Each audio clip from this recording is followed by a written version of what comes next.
AP ఎన్జీఓల చెలో హైదరాబాద్ పిలుపుతో నగరంలో వాతావరణం హీటెక్కింది.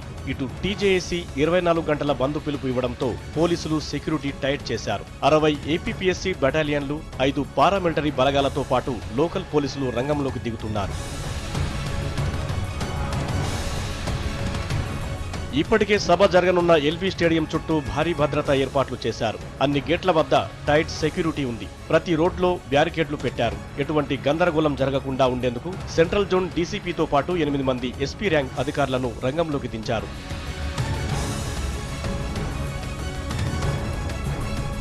సమైక్య సభ జరిగే స్టేడియం వైపు వచ్చే దారులన్నీ బ్లాక్ చేశారు. బషీర్బాగ్, అసెంబ్లీ, లిబర్టీ, అబిడ్స్ వెళ్లే మార్గాలన్నింటికీ డైవర్షన్స్ ఉంటాయని ట్రాఫిక్ పోలీసులు ప్రకటించారు. అయితే సభకు వచ్చే వారందరూ ఐడీ కార్డులతో రావాలని పోలీసులు సూచిస్తున్నారు. సూట్ కేసులు, బ్యాగులు, వాటర్ బాటిళ్లను అనుమతించబోమంటున్నారు అధికారులు. సభకు కేవలం 15,000 మందిని అనుమతిస్తామని, ప్రైవేట్, ప్రభుత్వేతర ఉద్యోగులను అనుమతించే ప్రసక్తి లేదని స్పష్టం చేశారు.